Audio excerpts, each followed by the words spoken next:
Welcome to ഇതിഹാസ academy. ഇതിഹാസ അക്കാഡമിയുടെ പുതിയൊരു സൈക്കോളജി ക്ലാസ്സിലേക്ക് നിങ്ങൾക്ക് ഏവർക്കും സ്വാഗതം.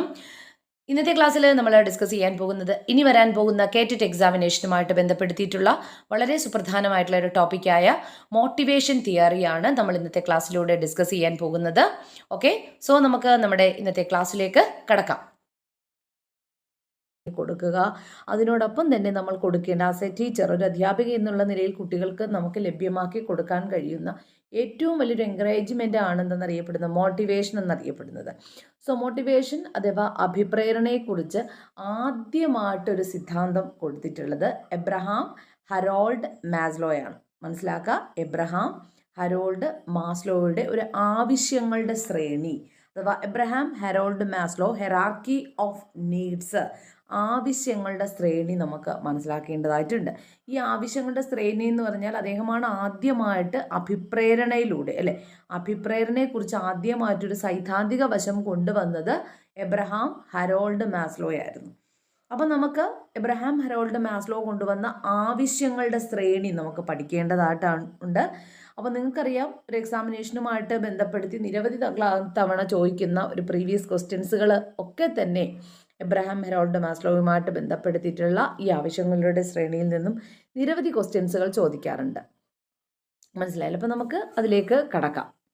ഫസ്റ്റ് ഓഫ് ഓൾ നമ്മൾ മനസ്സിലാക്കേണ്ടിയിരിക്കുന്നത് എബ്രഹാം മാസ്ലോയാണ്. അദ്ദേഹം 1908 ജനിച്ചത്. 1970 അദ്ദേഹം മരണപ്പെട്ടു.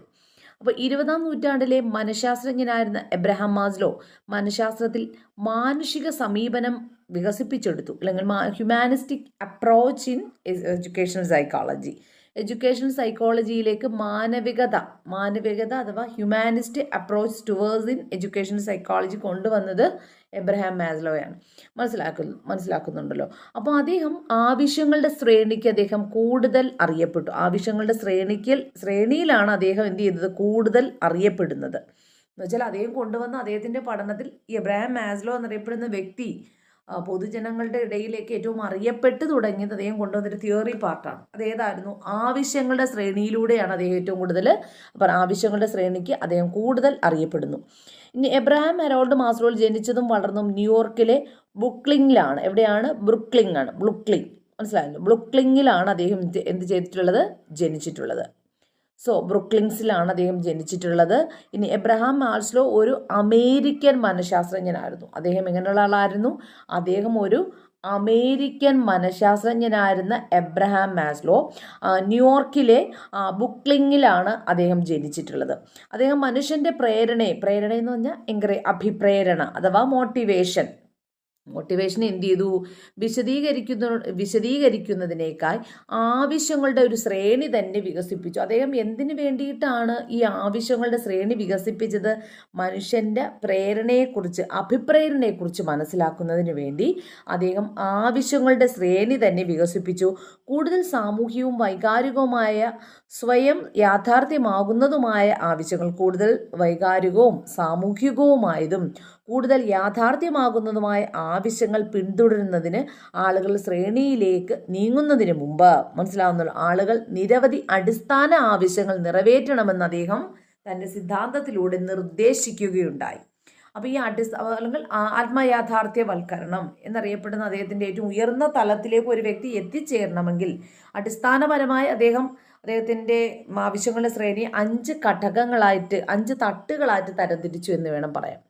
ഈ 5 തട്ടുകളായിട്ട് തരംതിരിച്ച് അദ്ദേഹം പറഞ്ഞു, ഒരു വ്യക്തി ഏറ്റവും ഉയർന്ന തലമായ ആത്മയാഥാർത്ഥ്യവൽക്കരണത്തിലേക്ക് ഒരു വ്യക്തി എത്തിച്ചേരണമെങ്കിൽ ഈ 4 ഘട്ടങ്ങൾ വേണം താണ്ടിയെത്തണം എന്നാ പറഞ്ഞിട്ടുള്ളത്.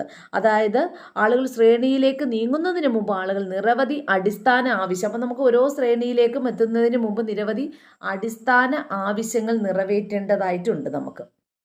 അദ്ദേഹം പ്രധാനമായും 5 ഘട്ടങ്ങളായിട്ടാണ് തരംതിരിച്ചിട്ടുള്ളത്. ഇനി psychology of science towards the psychology of being, the further research of human nature എന്നിവയൊക്കെ തന്നെ അദ്ദേഹത്തിൻ്റെ കൃതികൾ. ഒന്നുകൂടി നോക്കാം. Psychology of science towards the psychology of being, the further research of human nature എന്നിവയൊക്കെ തന്നെ അദ്ദേഹത്തിൻ്റെ വളരെ പ്രശസ്തമായിട്ടുള്ള ഗ്രന്ഥങ്ങളാണ്. Psychology of science towards the psychology of being, further research of human nature. ഇതൊക്കെ തന്നെ രചിച്ചത് ആരായിരുന്നു? Abraham Maslow. ഒരു ഹ്യൂമാനിസ്റ്റിക് എഡ്യൂക്കേഷൻ സൈക്കോളജിസ്റ്റ് ആയിരുന്നു. മാനവികതയ്ക്ക് ഏറെ പ്രാധാന്യം കൊടുത്തിട്ടുള്ള ഒരു വ്യക്തി കൂടിയായിരുന്നു എബ്രഹാം മാസ്ലോ എന്നറിയപ്പെടുന്നത്. അപ്പോൾ അദ്ദേഹം പ്രേരണയെ നമുക്ക് വ്യക്തമാക്കി തരുന്നതിന് വേണ്ടിയാണ് മനുഷ്യൻ്റെ ആവശ്യങ്ങളുടെ ഒരു ശ്രേണി അദ്ദേഹം കൊണ്ടുവന്നിട്ടുള്ളത്. ഇനി ഇദ്ദേഹത്തിൻ്റെ ആവശ്യങ്ങളുടെ ശ്രേണിയുമായിട്ട് ബന്ധപ്പെട്ട് നിരവധി ക്വസ്റ്റ്യൻസുകൾ എല്ലാ തവണയും ചോദിക്കാറുണ്ട്. അപ്പം നമുക്ക് അതിലേക്ക് കടക്കാം. എന്താണ് ഈ ആവശ്യങ്ങളുടെ ശ്രേണി എന്നതുകൊണ്ട് അർത്ഥമാക്കുന്നത്? അപ്പം മാസ്ലോയുടെ ആവശ്യങ്ങളുടെ ശ്രേണിയാണ് ഇവിടെ ചിത്രീകരിച്ചിരിക്കുന്നത്. ഒന്ന്, ഇവിടെ നമുക്ക് നോക്കുകയാണെങ്കിൽ ഫിസിയോളജിക്കൽ ആയിട്ടുള്ള നമ്മുടെ ശാരീരികപരമായിട്ടുള്ള ആവശ്യങ്ങളാണ്. സേഫ്റ്റി, സുരക്ഷയുമായി ബന്ധപ്പെട്ടിട്ടുള്ള ആവശ്യങ്ങളാണ്. ലവ് ആൻഡ് ബിലോങ്നെസ്, സ്നേഹവുമായിട്ട് ബന്ധപ്പെടുത്തിയിട്ടുള്ള നമ്മുടെ ആവശ്യങ്ങളാണ്. എസ്റ്റീം എന്ന് പറഞ്ഞാൽ അഭിമാനവുമായി ബന്ധപ്പെടുത്തിയിട്ടുള്ള ആവശ്യങ്ങളാണ്. ലാസ്റ്റ് നമ്മൾ സെൽഫ് ആക്ച്വലൈസേഷൻ എന്ന് വെച്ചാൽ ആത്മയാഥാർത്ഥ്യവൽക്കരണമാണ്. എന്താണ്? ആത്മയാഥാർത്ഥ്യവൽക്കരണം എന്നീ ആവശ്യങ്ങളിലൂടെയാണ് ഒരു വ്യക്തി തൻ്റെ ഈ ആവശ്യങ്ങളുടെ ശ്രേണിയിലേക്ക് നീങ്ങിക്കൊണ്ടിരിക്കുന്നത്. അപ്പോൾ അദ്ദേഹം നേരത്തെ പറഞ്ഞു, നിരവധി അടിസ്ഥാനപരമായിട്ടുള്ള ആവശ്യങ്ങൾ നിർവഹിച്ചെങ്കിൽ മാത്രമേ ഒരു വ്യക്തി ഏറ്റവും ഉയർന്ന ശ്രേണിയിൽ എത്തിച്ചേരുകയുള്ളൂ. അപ്പോൾ ഈ ഉയർന്ന ശ്രേണിയിലേക്ക് ഒരു വ്യക്തിക്ക് എത്തിച്ചേരണമെങ്കിൽ അത് ഈ ശാരീരികവുമായിട്ടുള്ള ആവശ്യങ്ങൾ, സുരക്ഷയുമായിട്ട് ബന്ധപ്പെട്ട ആവശ്യങ്ങൾ, അതുപോലെ തന്നെ സ്നേഹവുമായിട്ട് ബന്ധപ്പെട്ടുള്ള ആവശ്യങ്ങൾ, അഭിമാനവുമായിട്ട് ബന്ധപ്പെട്ട ആവശ്യങ്ങൾ, അല്ലേ, അങ്ങനെ ആത്മയാഥാർത്ഥ്യവൽക്കരണത്തിലേക്ക് ഒരു വ്യക്തി എത്തിച്ചേരാൻ കഴിയുകയുള്ളൂ. അപ്പോൾ അതിൻ്റെ ഒരു ചിത്രീകരണമാണ് നമ്മൾ കാണിച്ചത്. ഇനി മലയാളത്തിൽ പറയുകയാണെങ്കിൽ, അപ്പോൾ ആദ്യത്തെ ആവശ്യം നമ്മുടെ ശാരീരികപരമായിട്ടുള്ള ആവശ്യങ്ങളാണ്. അവിടെ നമ്മൾ ഭൗതിക, അതാണ് ഫിസിയോളജിക്കൽ എന്ന് പറയുന്നത്. അപ്പോൾ നമ്മൾ ശ്വസനം, ആഹാരം, ജലം, നിദ്ര, വിസർജനം, ലൈംഗികത, ഇവയൊക്കെ വരുന്നത് ഭൗതികപരമായിട്ടുള്ള നമ്മുടെ ആവശ്യങ്ങളാണ്. ഇനി വരുന്നത് സുരക്ഷിതത്വവുമായിട്ട് ശരീരം, ഉദ്യോഗം, വിഭവങ്ങൾ, ചരിത്രം, കുടുംബം, ആരോഗ്യം എന്നിവയൊക്കെ തന്നെ സുരക്ഷയുമായി ബന്ധപ്പെട്ടിട്ടുള്ളവയാണ്. മൂന്നാമത് സ്നേഹബന്ധങ്ങൾ, സൗഹൃദം, കുടുംബം, ലൈംഗിക ബന്ധം ഒക്കെ തന്നെ സ്നേഹബന്ധങ്ങളുമായിട്ട് ബന്ധപ്പെടുത്തിയിട്ടുള്ളതാണ്. നെക്സ്റ്റ് വരുന്നത് ആദരമാണ്. എസ്റ്റീം എന്ന് പറയും. എന്ന് വെച്ചാൽ ആദരവ്, ബഹുമാനം, അതുപോലെ തന്നെ ആത്മവിശ്വാസം, വിജയം ഒക്കെ തന്നെ ഈ ഒരു മേഖലയിൽ വരും.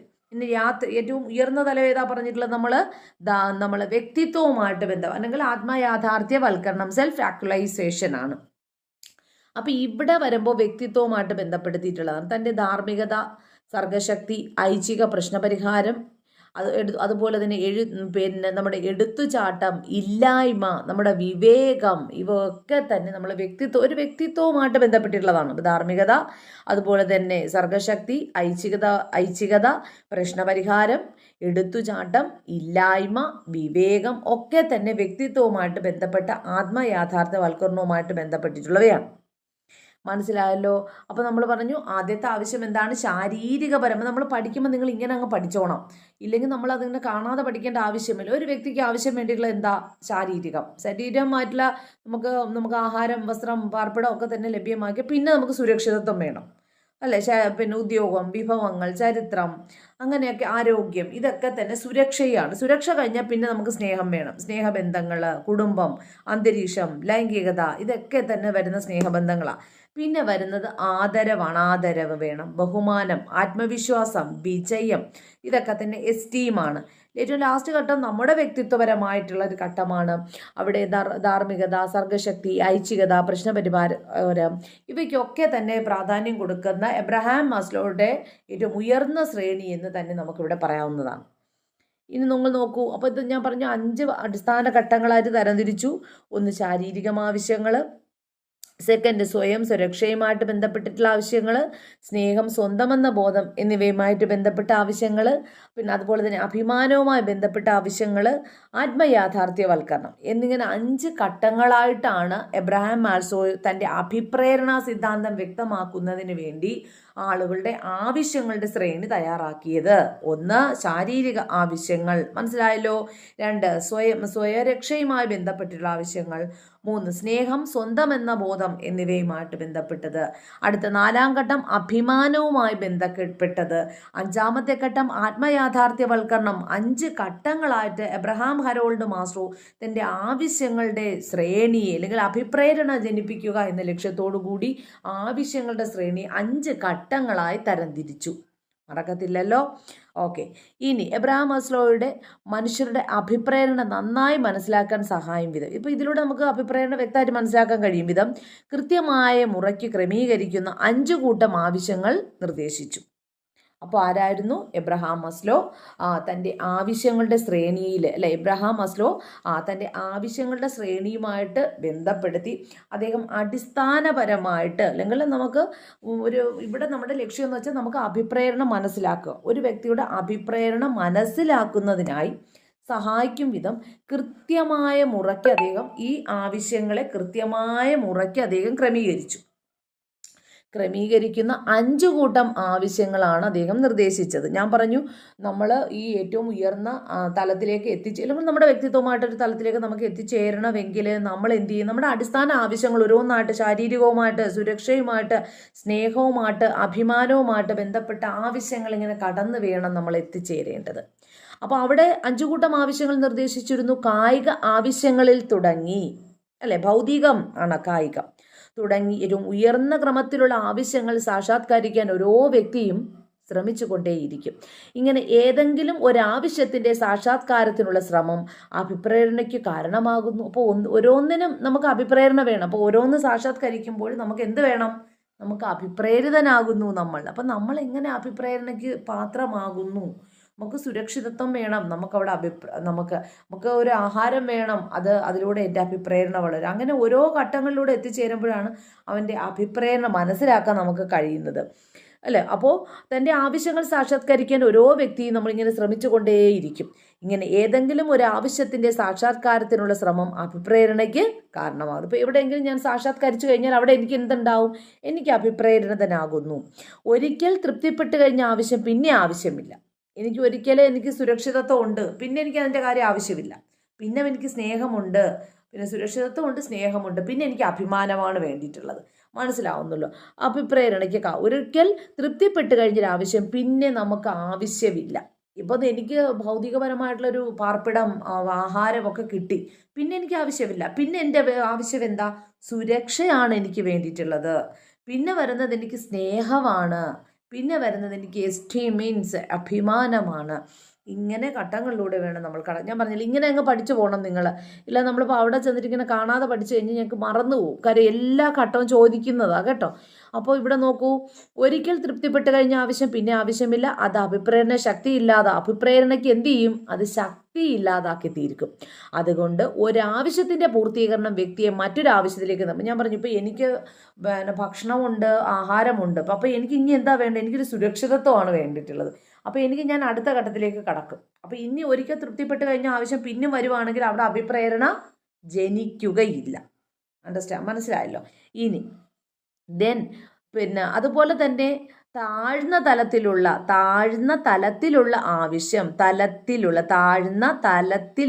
ആവശ്യം പൂർത്തീകരിക്കാതെ, താഴ്ന്ന തലത്തിലുള്ളതാണ് കേട്ടോ, തലത്തിലുള്ള. അപ്പോൾ താഴ്ന്ന തലത്തിലുള്ള എന്ന് വായിക്കണം നിങ്ങൾ. തലത്തിലുള്ള എന്നാണ് എഴുതിയിരിക്കുക. അതായത് താഴ്ന്ന തലത്തിലുള്ള ആവശ്യം പൂർത്തീകരിക്കാതെ ഉയർന്ന തലത്തിലുള്ള ആവശ്യം എന്ത് ചെയ്യത്തില്ല? പുറത്ത് വരില്ല. അപ്പം ഞാൻ പറഞ്ഞു, താഴ്ന്ന തരത്തിലുള്ള ആവശ്യം വേണം നമ്മൾ എന്ത് ചെയ്യാൻ? ആദ്യം പൂർത്തീകരിക്കാൻ. അപ്പോൾ താഴ്ന്ന തരത്തിലുള്ള ആവശ്യം പൂർത്തീകരിച്ചാൽ മാത്രമേ നമുക്ക് ഉയർന്ന ആവശ്യം വരികയുള്ളൂ, അല്ലേ? അല്ലെങ്കിൽ നമുക്ക് അടുത്ത ആവശ്യം നമുക്ക് പുറത്ത് വരില്ല. അപ്പോൾ നമ്മളിവിടെ തൃപ്തിപ്പെട്ട് കഴിഞ്ഞാലോ, ഇപ്പോൾ എനിക്ക് ശാരീരികപരമായ ആവശ്യങ്ങൾ തൃപ്തിപ്പെട്ട് കഴിഞ്ഞാൽ എനിക്ക് അടുത്ത ആവശ്യം വരും. ഇല്ലെങ്കിൽ അത് പിന്നെ ഉയർന്ന തലത്തിലുള്ള ആവശ്യം വരണമെങ്കിൽ നമ്മൾ എന്ത് ചെയ്യണം? തന്നെ താഴ്ന്ന തലം പൂർത്തീകരിക്കണം. താഴ്ന്ന തലത്തിലുള്ള ആവശ്യം പൂർത്തീകരിക്കാതെ ഉയർന്ന തലത്തിലുള്ള ആവശ്യം പുറത്തു വരില്ല. കായിക ആവശ്യങ്ങൾ തൃപ്തമായി, ഞാൻ പറഞ്ഞല്ലോ, എനിക്ക് കായികപരമായിട്ടുള്ള എൻ്റെ ആവശ്യങ്ങൾ തൃപ്തികരമായി കഴിഞ്ഞാൽ പിന്നെ സുരക്ഷയ്ക്കുള്ള ആവശ്യങ്ങൾ ജനിക്കുന്നു. സുരക്ഷ എന്ന് വെച്ചാൽ എൻ്റെ സ്വന്തം സ്വരക്ഷയ്ക്കുള്ള ആവശ്യങ്ങൾ ജനിക്കുന്നു. അവയും തൃപ്തി കിട്ടി കഴിഞ്ഞാൽ പിന്നെ നമ്മൾ എങ്ങോട്ട് പോകും? സ്നേഹം, സ്വന്തം എന്ന ബോധം എന്നിവയൊക്കെ തന്നെ എനിക്ക് ശക്തമാകുന്നു എൻ്റെ മനസ്സിൽ. അതിനുശേഷം നമ്മൾ ആത്മാഭിമാനവും ആത്മയാഥാർത്ഥ്യവൽക്കരണമാണ് മനുഷ്യൻ്റെ ആവശ്യങ്ങൾ ഏറ്റവും ഉദാത്തം. പിന്നെ അതിന് കഴിഞ്ഞ അഭിമാനം, ആത്മയാഥാർത്ഥ്യവൽക്കരണമാണ് ഒരു മനുഷ്യൻ്റെ ആവശ്യത്തിൽ ഏറ്റവും ഉയർന്ന തലം എന്ന് നിങ്ങൾ എന്ത് ചെയ്യുക? മനസ്സിലാക്കേണ്ടതാണ്.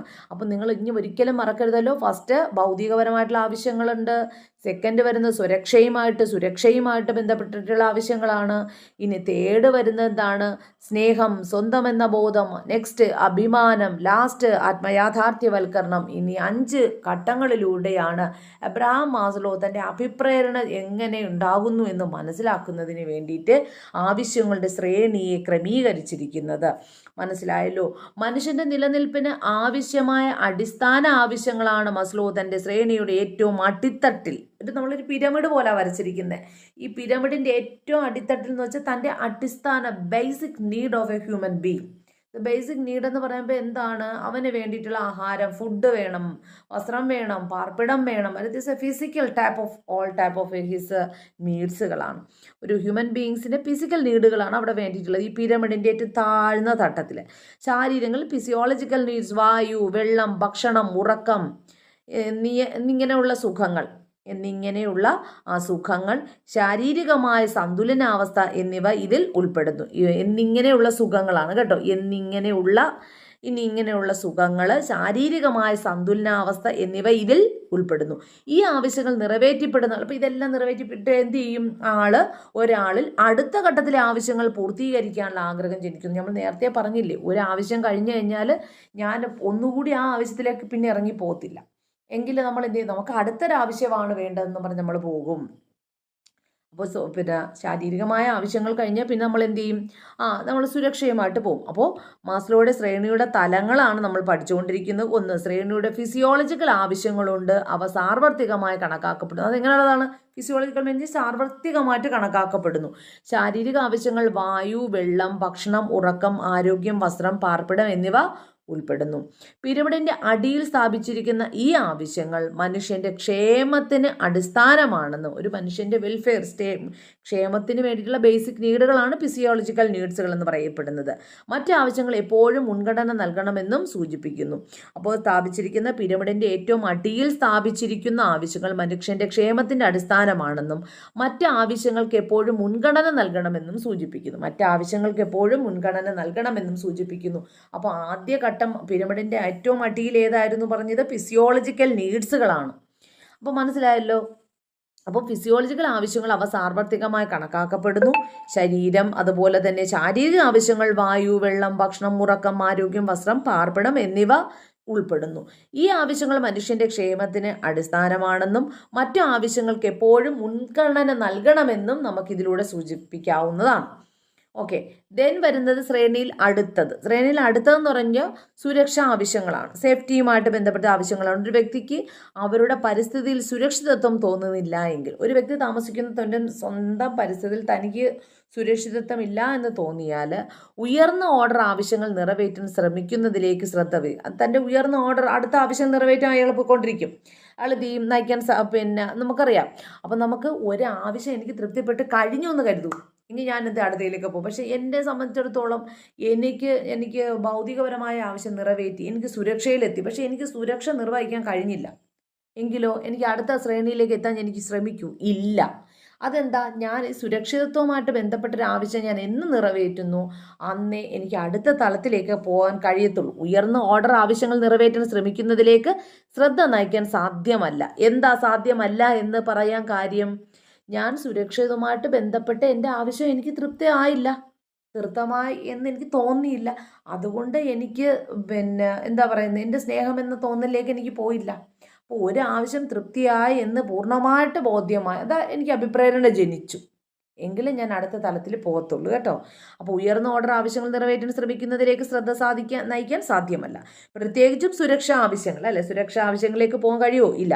വ്യക്തിപരവും വൈകാരികപരമായിട്ടുള്ള സുരക്ഷയാണ്. വ്യക്തിപരവും വൈകാരികപരമാണ് സുരക്ഷ. ഉദാഹരണം പറയുകയാണെങ്കിൽ ദുരുപയോഗത്തിൽ നിന്നുള്ള സുരക്ഷ, എന്തെങ്കിലും ദുരുപയോഗം ചെയ്യുന്നതിൽ നിന്ന് നമ്മളെ സുരക്ഷപ്പെടുത്തുന്നു, ദുരുപയോഗവുമായിട്ട് ബന്ധപ്പെടുത്തിയിട്ടില്ല. പിന്നെ സാമ്പത്തിക സുരക്ഷിതത്വം, ക്ഷേമം ഒക്കെ തന്നെ നമ്മൾ ഈ രണ്ടാം ഘട്ടത്തിൽ ഉൾപ്പെടുത്തിയിരിക്കുന്നു അല്ലെ. വ്യക്തിപരവും വൈകാരികപരമായിട്ടുള്ള സുരക്ഷ, ഉദാഹരണം ദുരുപയോഗത്തിൽ നിന്നുള്ള സുരക്ഷ, സാമ്പത്തിക സുരക്ഷ, ക്ഷേമം എന്നിവയൊക്കെ തന്നെ ഇതിൽ ഉൾപ്പെടുത്തിയിരിക്കുന്നു. അപ്പോൾ അത്രയും മനസ്സിലായല്ലോ.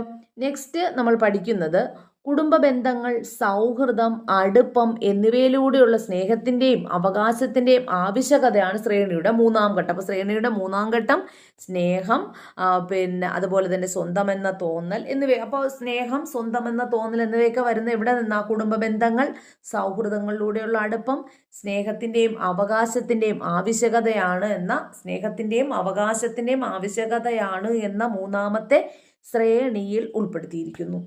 ഓക്കെ ആണല്ലോ. മൂന്നാമത്തെ ശ്രേണി പഠിച്ചു. കുടുംബ ബന്ധങ്ങൾ, സൗഹൃദം, അടുപ്പം എന്നിവയിലൂടെയുള്ള സ്നേഹത്തിൻ്റെയും അവകാശത്തിൻ്റെയും ആവശ്യങ്ങളെയാണ് ശ്രേണിയുടെ മൂന്നാം ഘട്ടത്തിൽ ഉൾപ്പെടുത്തിയിരിക്കുന്നത്. അപ്പം 3 ഘട്ടവും പഠിച്ചു. ശ്രേണിയുടെ 4ാമത്തെ തലം ബഹുമാന ആവശ്യങ്ങളാണ്. ബഹുമാന ആവശ്യങ്ങൾ എന്ന് വെച്ചാൽ അഭിമാനവുമായിട്ട് ബന്ധപ്പെട്ടിട്ടുള്ള. മാസ്ലോയുടെ അഭിപ്രായത്തിൽ ആദരവിന് 2 ഉപവിഭാഗങ്ങളുണ്ട്. നമ്മളെക്കുറിച്ച് മറ്റുള്ളവരുടെ ധാരണകൾ പ്രതിഫലിക്കുന്ന ബഹുമാനമാണ് ആദ്യത്തേത്. ധാരണ എന്ന് പറയുമ്പോൾ 2 തരമുണ്ട്. നമ്മളെക്കുറിച്ച് മറ്റുള്ളവരുടെ മറ്റുള്ളവരുടെ ധാരണയിൽ നിന്ന് പ്രതിഫലിക്കുന്ന ബഹുമാനം, അതാണ് ഒരു തലം. ആദ്യത്തേത്, അതായത് അന്തസ്സ്, പദവി, അംഗീകാരം, ശ്രദ്ധ, അഭിനന്ദനം അല്ലെങ്കിൽ പ്രശംസ എന്നിവയുടെ രൂപത്തിൽ നമ്മൾ എന്ത് ചെയ്യണം? ബഹുമാനിക്കുക. അപ്പോൾ നമ്മൾ 4ാമത്തെ തലയിൽ നിന്ന് അഭിമാനവുമായിട്ട് ബന്ധപ്പെടുത്തിയിട്ടുള്ള ഒരു തലമാണ് ഇവിടെ. അതായത് അന്തസ്സ്, പദവി, അംഗീകാരം, ശ്രദ്ധ, അഭിനന്ദനം അല്ലെങ്കിൽ പ്രശംസ എന്നിവയുടെ രൂപത്തിലാണ് നമ്മൾ ഈ അഭിമാനം നമുക്ക് ലഭ്യമായി, ആശംസകൾ ലഭ്യമായി നമുക്ക്. അപ്പോൾ എനിക്ക് അവിടെ അഭിമാനമാണ് വരുന്നത്, എൻ്റെ അഭിപ്രേരണ തൃപ്തികരമായി പറഞ്ഞ മനസ്സ്. ഇതാണ് 4ാമത്തെ തലം.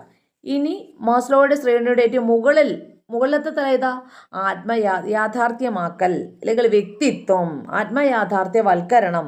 മാസ്ലോയുടെ അഭിപ്രായത്തിൽ എല്ലാ താഴ്ന്ന ഓർഡർ ആവശ്യങ്ങളുടെയും തൃപ്തി ശേഷം മാത്രമേ മനുഷ്യൻ ഈ ഏറ്റവും ഉയർന്ന തലത്തിൽ എത്തിച്ചേരാൻ കഴിയത്തുള്ളൂ. അപ്പോൾ ബേസിക്കലി നമ്മൾ പറഞ്ഞു, ഫിസിയോളജിക്കൽ ആയിട്ടുള്ള ആവശ്യങ്ങൾ കഴിഞ്ഞു കഴിഞ്ഞാൽ ഉടൻ തന്നെ എങ്ങോട്ട് പോകും? സുരക്ഷ. പിന്നെ വരുന്ന സ്നേഹമായിട്ട് ബന്ധപ്പെട്ടിട്ടുള്ളതാണ്. മനസ്സിലാവുന്നല്ലോ. അങ്ങനെ ഏറ്റവും ലാസ്റ്റ് ഘട്ടമാകുമ്പോഴത്തേക്കും അഭിമാന ഘട്ടത്തിലേക്ക് എത്തിച്ചേരുന്നു. ഏറ്റവും ലാസ്റ്റ് ആത്മയാഥാർത്ഥ്യവൽക്കരണത്തിലേക്കും ഒരു കുട്ടി എത്തിച്ചേരുന്നു. മാസ്ലോയുടെ അഭിപ്രായത്തിൽ എല്ലാ താഴ്ന്ന ഓർഡർ ആവശ്യങ്ങളുടെയും അതുപോലെ തന്നെ സംതൃപ്തിക്ക് ശേഷം മാത്രമേ, ഞാൻ പറഞ്ഞു താഴ്ന്ന ഏത് ഓർഡർ ആയിക്കൊള്ളട്ടെ അവിടെ നിന്ന് നമുക്ക് സംതൃപ്തി കിട്ടിയാൽ മാത്രമേ നമ്മൾ അടുത്ത ഓർഡറിലേക്ക് പോകത്തുള്ളൂ. അത് നമ്മൾ എപ്പോഴും പറയുന്നതാണ്. തേടുകയുള്ളൂ. എന്നൊരു വ്യക്തി തൻ്റെ കഴിവനുസരിച്ച് ആർജിക്കാൻ കഴിയുന്ന ഉയർന്ന തലമാണ് തൻ്റെ കഴിവനുസരിച്ചുള്ള ഉയർന്ന തലത്തിലേക്ക് അവനെന്ന് വെച്ചാൽ ഏറ്റവും ഉയർന്ന തലം എന്ന് വെച്ചാൽ ആത്മയാഥാർത്ഥ്യവൽക്കരണമാണ്. സെൽഫ് ആക്ച്വലൈസേഷൻ, അതാണ് നമ്മൾ ഈ 5ാമത്തെ ഘട്ടത്തെക്കുറിച്ച് പറഞ്ഞുകൊണ്ടിരിക്കുന്നത്. ഇനി അതായത് തനിക്ക് എവിടെയാണോ തനിക്ക് എത്തിച്ചേരാൻ കഴിയുന്നത് അതിൻ്റെ ഏറ്റവും ഉയർന്ന തലത്തിൽ നമ്മൾ എത്തിച്ചേരാൻ കഴിയുന്ന വ്യക്തിക്ക് ആത്മസംതൃപ്തി. പിന്നെ അവിടെ നമുക്ക് എത്തിച്ചേരാൻ കഴിയുമ്പോൾ നമുക്ക് ആത്മസംതൃപ്തി പകരുകയും ശാസ്ത്രീയ മാനദണ്ഡങ്ങൾ ഉപയോഗപ്പെടുത്തി അളവുകൾ കഴിയാത്ത ഒന്നാണ് ആത്മസാക്ഷാത്. അതായത് നമുക്കൊരു മാനദണ്ഡ ഒരു ക്രൈറ്റീരിയ എന്ന് വെച്ച് നമുക്ക് കണക്കാക്കിയൊന്നും എടുക്കാൻ കഴിയത്തില്ല. ആത്മയാഥാർത്ഥ്യവൽക്കരണത്തെ ഉപയോഗപ്പെടുത്തി അളക്കാൻ കഴിയാത്ത ഒന്നാണ് ഹെറോൾഡ് മാസ്ലോ കൊണ്ടുവന്ന തൻ്റെ ആവശ്യങ്ങളുടെ ശ്രേണിയിലെ ഏറ്റവും ഉയർന്ന തലം എന്നറിയപ്പെടുന്ന ആത്മയാഥാർത്ഥ്യവൽക്കരണം. മനസ്സിലായല്ലോ. എന്നിവയുടെ ആശയങ്ങൾ വിമർശിക്കപ്പെട്ടിട്ടുണ്ട്. അതായത് ഇതേം കൊണ്ടുവന്ന് ഈ ആവശ്യങ്ങളൊക്കെ തന്നെ ഉണ്ടല്ലോ, ആത്മസാക്ഷാത്കാരം എന്ന ആശയങ്ങൾ വിമർശിക്കപ്പെടുന്നുണ്ട്. അതുപോലെ തന്നെ ആവശ്യങ്ങളുടെ ശ്രേണിയിൽ ഉൾപ്പെടുത്തിയിരിക്കുന്ന ഘടകങ്ങൾ പാശ്ചാത്യ സംസ്കാരത്തെയും ചിന്താഗതികളെയും അടിസ്ഥാനമാക്കിയുള്ളവയാണ്. അതുകൊണ്ട് പാശ്ചാത്യ സംസ്കാരത്തെയും ചിന്താ പദ്ധതിയും അടിസ്ഥാനമാക്കിയുള്ളത് ആയതുകൊണ്ട് തന്നെ പല പണ്ഡിതന്മാരും സയൻറ്റിസ്റ്റുകളും എഡ്യൂക്കേഷണൽ സൈക്കോളജിസ്റ്റുകളും ഒക്കെ തന്നെ ഇദ്ദേഹത്തെ എന്ത് ചെയ്തു? ക്രിട്ടിസൈസ് ചെയ്തിട്ടുണ്ട്. ഇതേം കൊണ്ടുവന്ന ആവശ്യങ്ങളെ. അതാ പറയുന്നത്, തൻ്റെ ആവശ്യങ്ങളുടെ ശ്രേണിയിൽ ഉൾപ്പെടുത്തിയിട്ടുള്ള ഘടകങ്ങൾ പാശ്ചാത്യ സംസ്കാരത്തെയും ചിന്താഗതിയും അടിസ്ഥാനമാക്കിയിട്ടുള്ളവയാണ്. ആയതിനാൽ സർവ്വദേശീയ പരിഗണന നൽകാൻ കഴിയത്തില്ല. അതുപോലെ തന്നെ സർവ്വദേശീയമായ പരിഗണന നൽകാൻ എബ്രഹാം മാസ്ലോ കൊണ്ടുവന്ന ശ്രേണിയെ നമുക്ക് അംഗീകരിക്കാൻ കഴിയത്തില്ല. എന്തുകൊണ്ട്? ആയതിനാൽ സർവ്വദേശീയ പരിഗണന നമുക്ക് കൊടുക്കാൻ കഴിയുന്നില്ല. മനസ്സിലായല്ലോ എന്നും വാദിക്കപ്പെടുന്നു. അതുപോലെ തന്നെ താഴ്ന്ന തലത്തിലെ ആവശ്യങ്ങൾ പൂർത്തീകരിക്കപ്പെടുമ്പോൾ മാത്രമേ നമ്മൾ ഉയർന്ന തലത്തിലേക്ക് ആവശ്യങ്ങളിലേക്ക് എത്തിച്ചേരത്തുള്ളൂ എന്നും അവരെ എന്ത് ചെയ്യുന്നു? വിമർശിക്കുന്നുണ്ട്. അപ്പോൾ നമുക്ക് ഒരു തിയറി ആകുമ്പോൾ അവിടെ അഡ്വാൻറ്റേജുകളും വേണം, ഡിസഡ്വാൻറ്റേജുകളും വേണമെങ്കിൽ രണ്ടും പഠിച്ചാലേ മനസ്സിലാവത്തുള്ളൂ നമുക്ക്, അല്ലേ? അപ്പോൾ ഇവിടെ ഞാൻ പറഞ്ഞതെന്ന് വെച്ചാൽ ഒരു പിടി പണ്ഡിതന്മാർ നമ്മുടെ എബ്രഹാം ഹെറോൾഡ് മാസ്ലോ കൊണ്ടുവന്ന ആവശ്യങ്ങളുടെ ശ്രേണിയെ വിമർശിച്ചു. കാര്യം ഒരാവശ്യം നിറവേറ്റിയിട്ടില്ലെന്ന് നമുക്ക് അടുത്ത ആവശ്യത്തിലേക്ക് പോകാൻ കഴിയും. അങ്ങനെ ഒരു കാരണം കൊണ്ട് വിമർശിക്കുകയുണ്ടായിട്ടുണ്ട്. പിന്നെ അതുപോലെ തന്നെ ഇതൊരു സാർവദേശീയ പരിഗണന ഇതുവരെയും നമുക്ക് നേടിയെടുത്തിട്ടില്ല, കഴിയില്ല എന്നും വാദിക്കപ്പെടുന്നു. അതുപോലെ തന്നെ താഴ്ന്ന തലത്തിലുള്ള ആവശ്യങ്ങൾ പൂർത്തീകരിക്കപ്പെടുമ്പോൾ മാത്രമേ ഉയർന്ന തലത്തിലേക്ക് എത്തിച്ചു. ഇതൊക്കെ തന്നെ ഒരുപിടി വിമർശനങ്ങൾ ഏറ്റുവാങ്ങിയിട്ടുണ്ട് എന്ന് തന്നെ നമുക്ക് പറയാവുന്നതാണ്. മനസ്സിലായല്ലോ? അപ്പോൾ ഇത്രയുമാണ് മെയിൻലി എബ്രഹാം മാസ്ലോയുടെ ആവശ്യങ്ങളുടെ ശ്രേണിയുമായിട്ട് ബന്ധപ്പെടുത്തി നമ്മൾ പഠിക്കേണ്ടതായിട്ടുള്ളത്. പിന്നെ അപ്പോൾ അതുകൊണ്ട് തന്നെ വളരെ പ്രാധാന്യപ്പെട്ടിട്ടുള്ളൊരു തിയറിയാണ് എന്തെന്നറിയപ്പെടുന്നത് എബ്രഹാം മാസ്ലോയുടെ ആവശ്യങ്ങളുടെ ശ്രേണി എന്നറിയപ്പെടുന്ന തിയറി. ഇനി ഈ ഭാഗത്ത് നിന്നുള്ള ഒന്ന് രണ്ട് ക്വസ്റ്റ്യൻസ് കൂടെ നമ്മൾ പഠിച്ചപ്പെട്ടിട്ട് നമുക്ക് അച്ചീവ്മെൻറ്റ് അല്ലെങ്കിൽ അച്ചീവ്മെൻറ്റ് മോട്ടിവേഷൻ പഠിക്കേണ്ടതായിട്ടുണ്ട്. കാര്യം നമുക്ക് ആ ക്വസ്റ്റ്യൻ നമുക്ക് നോക്കാം. ഒന്ന്, എബ്രഹാം മാസ്ലോയുടെ ആവശ്യങ്ങളുടെ ശ്രേണിയിൽ ഏറ്റവും താഴ്ന്ന, നമ്മൾ എല്ലാ തലവും നമ്മൾ പഠിച്ചല്ലോ, അല്ലെ? ഏറ്റവും താഴ്ന്ന തലം. പക്ഷെ നിങ്ങൾ ശ്രദ്ധിക്കണം, നിങ്ങളും തോന്നും സ്വന്തം എന്ന ബോധം, അടുപ്പം, ആത്മസാക്ഷാത്കാരണം, സുരക്ഷിതത്വം, ഈ തന്നിരിക്കുന്നവയിൽ ഏറ്റവും താഴത്താണ്. യഥാർത്ഥത്തിൽ ഭൗതിക ആവശ്യങ്ങളാണ്. തന്നിരിക്കുന്നവയിൽ ഏറ്റവും താഴ്ന്ന ഏതാ? സ്വന്തം എന്ന ബോധം, അടുപ്പം, ആത്മസാക്ഷാത്കാരം, സുരക്ഷിതത്വം. അപ്പോൾ ഏതായിരിക്കും ആൻസർ? സുരക്ഷിതത്വമാണ്. താഴ്ന്ന തലം, പിരമിഡിൻ്റെ താഴ്ന്ന തലം ഏതായിരുന്നു നമ്മൾ പഠിച്ചത്? പിന്നെ ശാരീരിക ആവശ്യങ്ങൾ, സുരക്ഷിതത്വം, പിന്നെ വരുന്നത് സ്നേഹം, സ്വന്തം എന്ന തോന്നൽ, അഭിമാനം, ആത്മയാഥാർത്ഥ്യവൽക്കരണം. അപ്പോൾ ഈ തന്നിരിക്കുന്ന വില എന്ന ചോദിച്ചുള്ളൂ. അപ്പോൾ അത് ഏതാ ഓപ്ഷൻ? ഓപ്ഷൻ ഡി ആണ് കറക്റ്റ് ആൻസർ, സുരക്ഷിതത്വം. ഒന്നുകൂടി, എബ്രഹാം മാസ്ലോയുടെ ആവശ്യങ്ങളുടെ ശ്രേണിയിൽ താഴെ പറയുന്നവയിൽ ഏതാണ് ഏറ്റവും പ്രാഥമികമായ ആവശ്യം കുട്ടികളെ? അപ്പോൾ നിങ്ങൾ മനസ്സിലാക്കുക, സുരക്ഷിതത്വം. പഠിച്ചല്ലോ. ഇനി അടുത്തൊരു ക്വസ്റ്റ്യൻ, അതുകൊണ്ടാണ് ഞാൻ പറഞ്ഞത് നമ്മൾ അടുത്ത ആ ഒരു ഭാഗം കൂടെ പഠിക്കും. ആരുടെ പേരാണ് നേട്ട അഭിപ്രേരണയുമായി ബന്ധപ്പെട്ട് അല്ലെങ്കിൽ അച്ചീവ്മെന്റ് മോട്ടിവേഷൻ? മക്ലെലൻഡ് ആണ്. മക്ലെലൻഡ്, അതുപോലെ തന്നെ ഗ്രിഫോൾഡ് കേട്ടോ, ഗ്രിഫോൾഡ്, ഗാർഡ്നർ, സ്കിന്നർ. നിങ്ങളൊന്ന് ചിന്തിച്ച് നോക്കിയേ. ഹവാർഡ് ഗാർഡ്നർ നമ്മൾ പഠിച്ചു. മൾട്ടിപ്പിൾ ഇൻ്റലിജൻസ് തിയറി കൊണ്ടുവന്ന ആളാ ഹവാർഡ് ഗാർഡ്നർ, അല്ലേ? അതുപോലെ തന്നെ സ്കിന്നർ ഞാൻ പഠിച്ചു. സ്കിന്നർ പറയുമ്പോഴത്തേക്കും അദ്ദേഹം ബിഹേവിയറിസ്റ്റ് ആണെന്ന് പഠിച്ചു. ഗിൽഫോർഡിനെ എവിടെ പഠിച്ച കുട്ടികളെ? നമ്മൾ ഇൻ്റലിജൻസ് തിയറിയുമായിട്ട് ബന്ധപ്പെട്ട് ഗിൽഫോർഡ് പഠിച്ചു. പിന്നെ അതുപോലെ തന്നെ മക്ലെലൻ നമ്മൾ എവിടെയെങ്കിലും പഠിച്ചിട്ടുണ്ടോ? ഇല്ല. അപ്പം ആവശ്യങ്ങളുടെ ശ്രേണിയുമായിട്ട് ബന്ധപ്പെടുത്തിയിട്ടുള്ള മോട്ടിവേഷൻ തിയറി കൊണ്ടുവന്നത് മക്ലെലൻഡ് ആണ്. കൺസോ, മക്ലെലൻഡ് മറക്കാതിരിക്കുക. ആവശ്യങ്ങളുടെ അഭിപ്രേരണയുമായിട്ട് ബന്ധപ്പെട്ടിട്ടുള്ള തിയറി കൊണ്ടുവന്നത് മക്ലെലൻഡ് ആണ്, മറക്കരുത്. ദെൻ നോക്കൂ, താഴെ പറയുന്നവയിൽ ആരാണ് അഭിപ്രേരണ സിദ്ധാന്തം ഉന്നയിച്ചത്? Abraham Maslow. മനസ്സിലായല്ലോ? ഇനി ഇതൊക്കെ നമുക്ക് മിക്കവാറും നമുക്ക് വളരെ ഡയറക്റ്റ് ആയിട്ടുള്ള ക്വസ്റ്റ്യൻസുകളാണ് വന്നിട്ടുള്ളത്. ഏത് വിധത്തിലും ചോദിക്കാം. എങ്കിലും നിങ്ങൾ മനസ്സിലാക്കുക ഈ ആവശ്യങ്ങളുടെ ശ്രേണി എന്താണ്, 5 ഘടകങ്ങൾ ഏതാണ്, ഫിസിക്കൽ നീഡ്സ് ഏതുകൾ, ഇങ്ങനെ ഇത് എപ്പോൾ ചോദിച്ചാലും പറയാൻ വിധത്തിൽ വേണം നിങ്ങൾ എന്ത് ചെയ്യേണ്ടതായിട്ടുള്ളത് കുട്ടികളെ, പഠിച്ചു വയ്ക്കേണ്ടതായിട്ടുള്ളത്. അപ്പോൾ ഇന്നത്തെ ക്ലാസ്സിൽ നമ്മൾ പഠിച്ച ഭാഗം ഒന്നുകൂടി റിവൈസ് ചെയ്ത് നിങ്ങൾ വ്യക്തമായിട്ട് പഠിക്കുക. അപ്പോൾ ഇതുമായിട്ട് ബന്ധപ്പെടുത്തിയ അടുത്ത നെക്സ്റ്റ് പാർട്ട് നമ്മൾ അടുത്ത ക്ലാസ്സിൽ പഠിക്കാം. Okay, thank you.